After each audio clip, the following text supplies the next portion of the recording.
अपने इस क्लास में स्वागत करता हूँ। कैसे आप लोग मस्त होंगे, स्वस्थ होंगे और पढ़ाई में व्यस्त होंगे। चलिए आज क्लास में स्टार्ट करते हैं। आज हम ज़्यादा कुछ बोलेंगे नहीं, सीधा क्लास स्टार्ट करेंगे। ओके, चलिए पहले नंबर का क्वेश्चन है, भारत में सबसे प्राचीन मानव आवेश कहाँ से मिले हैं? नर्मदा घाटी, बेलन घाटी, भीम बेटिका, बुर्ज होम। नर्मदा घाटी।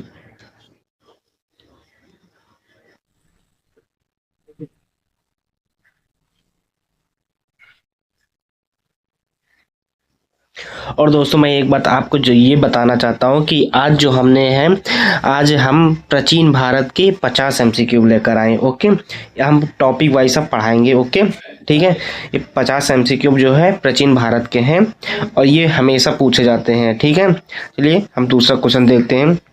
भीम बेटिका किसके लिए प्रसिद्ध है? हड़प्पा नगर, शैल चित्रकला, स्तूप, तर्मलेख। शैल चित्रकला से प्रसिद्ध है भीम बेटिका। नवपाषाण काल में सबसे पहली बार क्या शुरू हुआ? धातु प्रयोग, कृषि, व्यापार, लेखन। कृषि जो है नवपाषाण काल में सबसे पहले शुरू हुई। सिंधु सभ्यता का सबसे बड़ा नगर कौन सा था? हड़प्पा, मोहनजोदड़ो, धोलावीरा, कालीबंगा। सिंधु सभ्यता का सबसे बड़ा नगर जो था धोलावीरा था।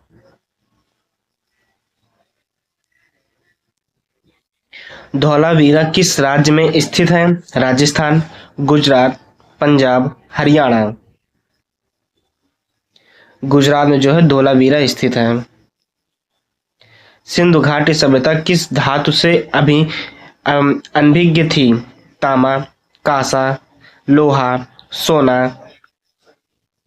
लोहा से जो थी सिंधु घाटी सभ्यता अभिज्ञ थी, मतलब कि उसकी जानकारी नहीं थी। ग्रेट बाथ कहाँ स्थित है? हड़प्पा, मोहनजोदड़ो, लोथल, राखीगढ़ी। मोहनजोदड़ो में ग्रेट बाथ स्थित है।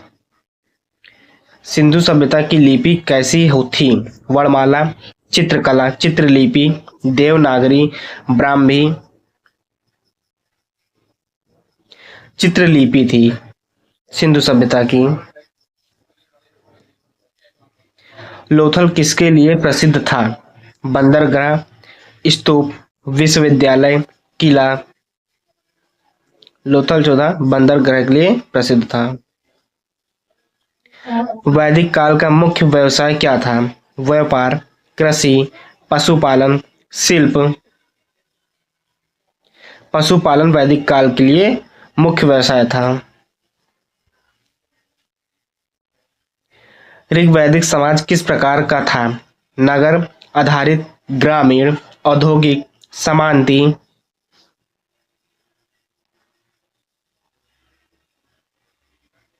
ग्रामीण था ऋग्वेद में समाज। ऋग्वेद में किस देवता की सबसे अधिक स्तुति है? वरुण, अग्नि, इंद्र, सोम। इंद्र की ऋग्वेद में जो है इंद्र देवता की अधिक स्तुति थी। सभा और समिति का उल्लेख किस काल में मिलता है? सिंधु काल, ऋग्वैदिक काल, उत्तर वैदिक काल, मौर्य काल।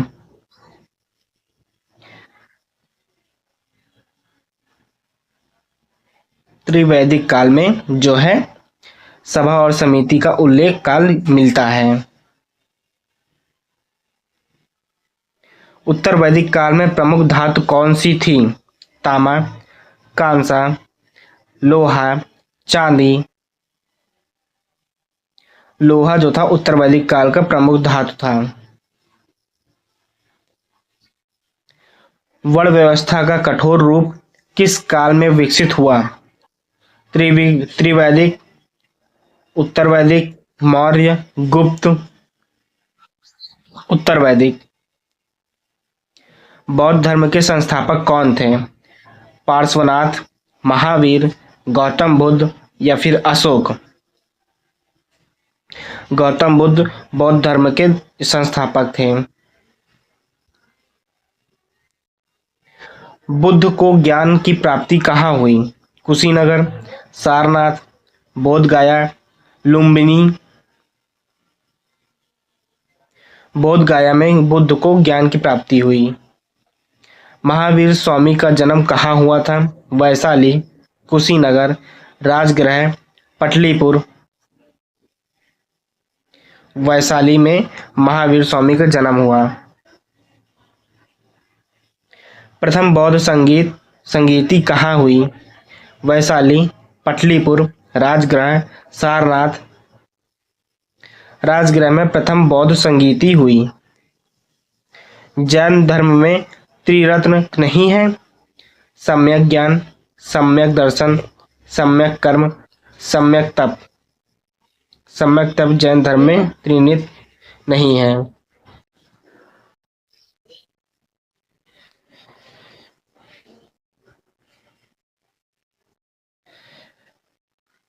सोलह महाजनपदों की जानकारी किस ग्रंथ से मिलती है? ऋग्वेद, महाभारत, अंगुत्तर निकाया, अर्थशास्त्र। अंगुत्तर निकाया से। मगध की पहली राजधानी कौन सी थी? पटलीपुर, राजगृह, वैशाली, उज्जैन। राजगृह। हर्यक वंश का संस्थापक कौन था? बिंबिसार, अजातशत्रु, उदयन, शिशुनाग। बिंबिसार। नंद वंश का संस्थापक कौन था? महापहम नंद, धनानंद, कलाशोक, चंद्रगुप्त।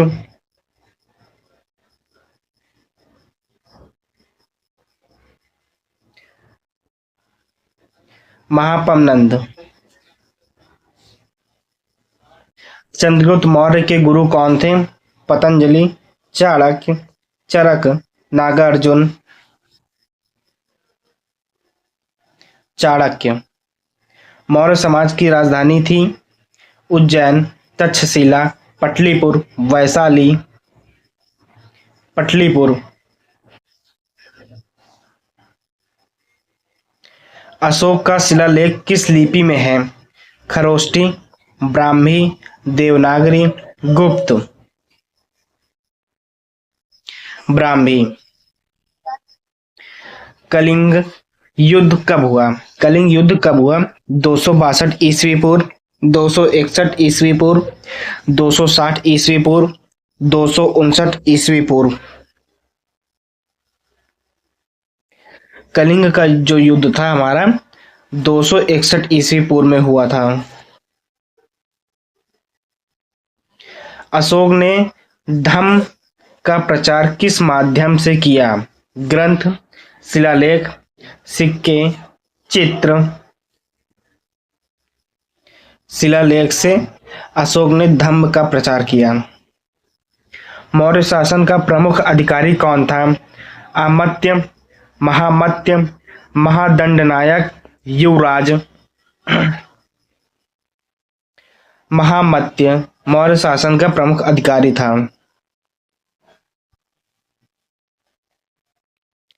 गुप्त वंश का संस्थापक कौन था? समुद्रगुप्त, चित्रश्रीगुप्त, चंद्रगुप्त फर्स्ट, कुमारगुप्त। श्रीगुप्त गुप्त वंश का संस्थापक था। प्रयाग प्रशस्ति किसने लिखी? कालिदास, हरिसेन, विष्णु शर्मा, वत्स्यायन।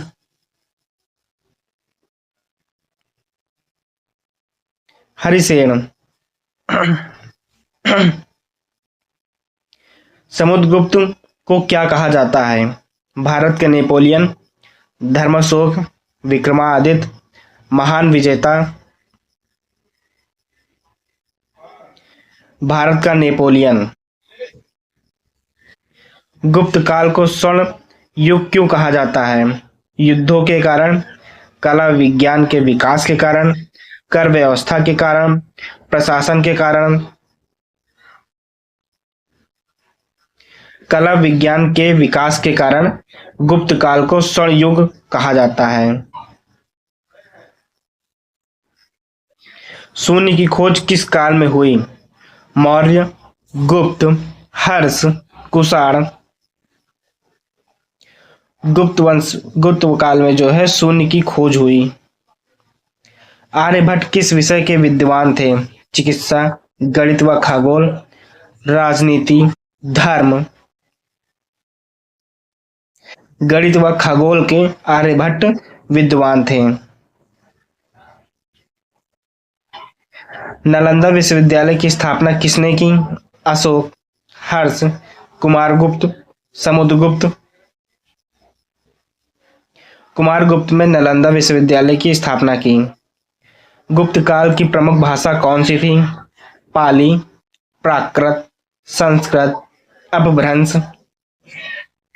संस्कृत गुप्त काल की प्रमुख भाषा थी। अजंता की गुफाएं किससे संबंधित हैं? जैन, बौद्ध, वैदिक, शैव। बौद्ध धर्म से जो थी अजंता की गुफाएं संबंधित हैं। भारत में पहली बार स्वर्ण मुद्रा किसने चलाई? मौर्य, कुषाण, गुप्त, सातवाहन। कुषाण ने भारत में पहली बार स्वर्ण मुद्रा चलाई। हेनसंग भारत कब आया? अशोक काल, गुप्त काल, हर्ष काल, मौर्य उत्तर काल। हर्ष काल में जो था हेनसंग भारत आया। हर्षवर्धन की राजधानी थी कन्नौज, पटलिपुत्र, उज्जैन, तक्षशिला। कन्नौज हर्षवर्धन की राजधानी थी। हर्षचरित की रचना किसने की? कालिदास, बाणभट्ट, भावभूति, अश्वघोष। बाणभट्ट हर्षचरित की रचना की। सबसे प्राचीन वेद कौन सा है? यजुर्वेद, सामवेद, अर्थवेद, ऋग्वेद। ऋग्वेद सबसे प्राचीन वेद है।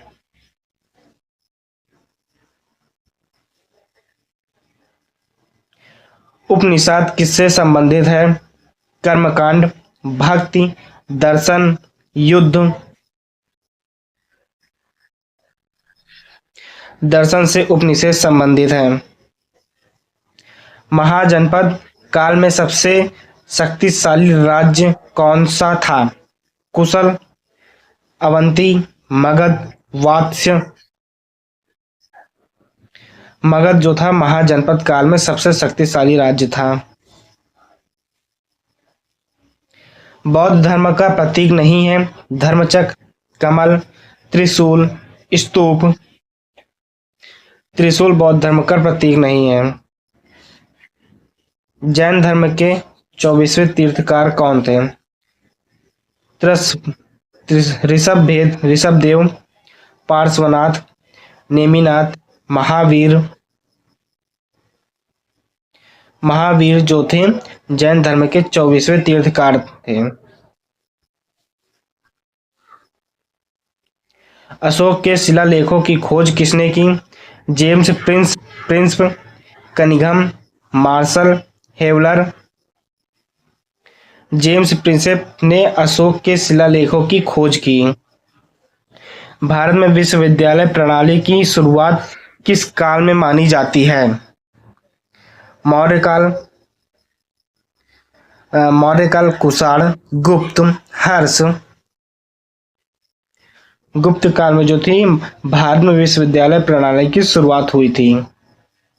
चलिए दोस्तों, आज की क्लास हम यहीं पे समाप्त करते हैं। अगर आपको वीडियो अच्छी लगी हो तो आप लाइक, कमेंट, शेयर, सब्सक्राइब जरूर करिएगा और बेल आइकन दबा दीजिएगा ताकि आपको आगे क्लास की नोटिफिकेशन मिल सके।